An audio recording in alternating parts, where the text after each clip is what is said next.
পৌরসভার অনুষ্ঠান মঞ্চে নিগৃহীত কাউন্সিলর অভিযোগকে কেন্দ্র করে চাঞ্চল্য ছড়িয়েছে তমলিক পুরসভায়। রাজ্য সরকারের অন্নপূর্ণা যোজনার উদ্বোধনী অনুষ্ঠানের সভা মঞ্চে কাউন্সিলর পার্থসারথী মাইতি বক্তব্য রাখার সময় বিজেপি কর্মীরা তাকে মারধর করে বলে অভিযোগ। জানা গিয়েছে, তমলুক পুরসভার উদ্যোগে পৌরসভার মহেন্দ্র স্মৃতি সদন হল ঘরে অন্নপূর্ণা যোজনার উদ্বোধন অনুষ্ঠান হয়। অনুষ্ঠানে উপস্থিত ছিলেন তমলুকের বিধায়ক সহ তমলুক পুরসভার চেয়ারম্যান, ভাইস চেয়ারম্যান সহ একাধিক কাউন্সিলররা। পৌরসভার এই অনুষ্ঠানে বক্তব্য রাখতে ওঠেন 10 নম্বর ওয়ার্ডের কাউন্সিলর পার্থসারথী মাইতি। বক্তব্য শুরু করার কিছুক্ষণ পরে পার্থসারথী মাইতি বক্তব্যের সময় শুরু হয় বাদানুবাদ। অভিযোগ, তারপরে রীতিমতন ধস্তাধস্তি শুরু হয় মঞ্চে। এমনকি কাউন্সিলর পার্থসারথী মাইতিকে মারধর করা হয় বলে অভিযোগ। এই বিষয়ে কাউন্সিলর পার্থসারথী মাইতি বলেন, পুরসভার উদ্যোগে আজ অন্নপূর্ণা যোজনার উদ্বোধন অনুষ্ঠান ছিল। আমি বিধায়কের সামনে পেয়ে বলতে চেয়েছিলাম এটা সরকারি অনুষ্ঠান, কিন্তু পুরোটা গেরুয়া কাপড়ের প্যান্ডেল হয়ে গেল কিভাবে? এখনো এই পৌরসভায় 17 জন তৃণমূলের কাউন্সিলর রয়েছে, তারা কি কেউ ইস্তফা দিয়েছে? তাহলে এই গেরুয়া রং হলো কিভাবে? এইভাবে যাতে না চলে এই কথা বলছিলাম। সেই মুহূর্তে ওখানে বেশ কিছু বিজেপি কর্মী আমার মাইক্রোফোন ছাড়িয়ে নেয় এবং মারধর শুরু করে। এই বিষয়ে আমি থানায় লিখিত জানাবো। তবে এই বিষয়ে তমলুক পৌরসভার চেয়ারম্যান বৈদ্যনাথ সিনহা বলেন, মহকুমা শাসকের নির্দেশে পুরসভার এক্সিকিউটিভ অফিসার পুরো অনুষ্ঠানটি সাজিয়েছেন।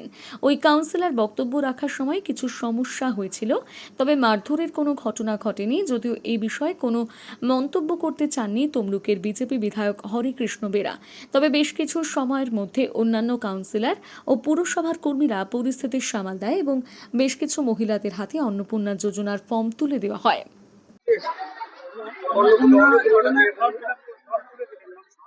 হ্যাঁ, আমরা রাজ্যের সঙ্গে তাল মিলিয়ে এই তমলুক মিউনিসিপ্যালিটি আমরা সবাই, এখানে চেয়ারম্যান ছিলেন, ভাইস চেয়ারম্যান ছিলেন, উপভোক্তা মানে যারা ক্যান্ডিডেট, যারা অন্নপূর্ণা যোজনা পাওয়ার জন্য যোগ্যা, তাদেরও কিছু সংখ্যক ছিলেন এবং অন্যান্যদের উপস্থিতিতে আমাদের তমলুকে এই পরিষেবা আজকে সূচনা হলো।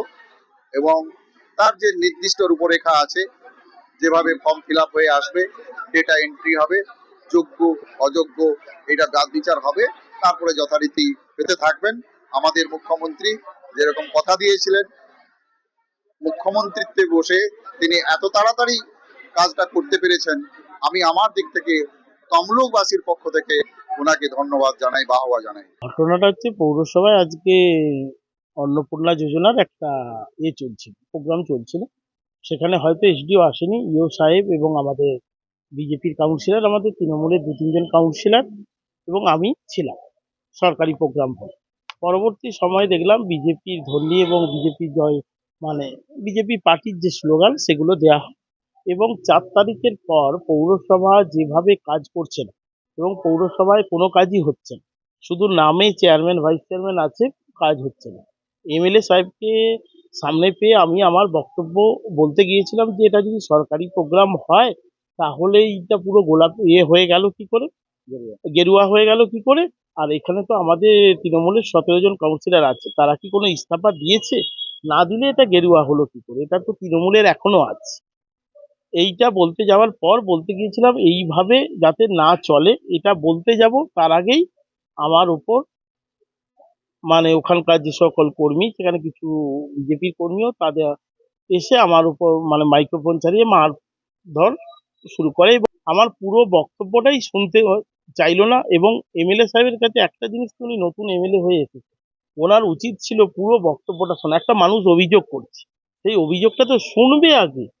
তার আগেই দেখি তিনি তার রাজনৈতিক দলের সদস্যদের কথার শুনেই, না আপনার বলা যাবে না, এটা কি আমি বুঝতে পারলাম না। একটা এমএলএ, উনি তো আমাদের যদি কোনো ভুলও থাকে উনি সেটা তো শুনবেন, শুনে সেটার বিচার করবেন, কি বলতে চাচ্ছেন। এরা শুনতেই দিল না, তার বদলে ওনাদের লোক দিয়ে আমাকে লেলিয়ে দেওয়া হলো।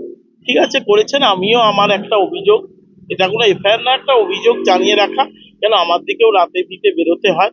এইভাবে বিজেপির কর্মীরা দিনের আলোতে যেভাবে এমএলএর সামনে যে ঘটনা ঘটালো, এবং আপনারা টিভি মাধ্যমে দেখতে পাবেন। তারপর আমি অনেকবার দেখবেন আমি বলতে চেয়েছি, আরে আমার কথাটা শুনতে দেওয়া হোক, আমার কথাটা বলতে দেওয়া হোক, তা দেওয়া হয়নি। আপনারা আপনাদের ভিডিওর মাধ্যমে দেখতে, মাইক্রোফোন ছাড়িয়ে মেরে বসিয়ে দেওয়া হয়েছে।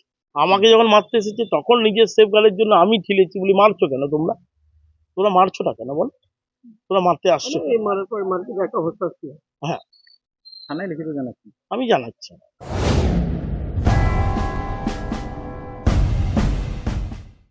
আপনার উজ্জ্বল ভবিষ্যতের লক্ষ্যে এক নির্ভরযোগ্য পদক্ষেপ মেদিনীপুর ইনস্টিটিউট অফ টেকনোলজি।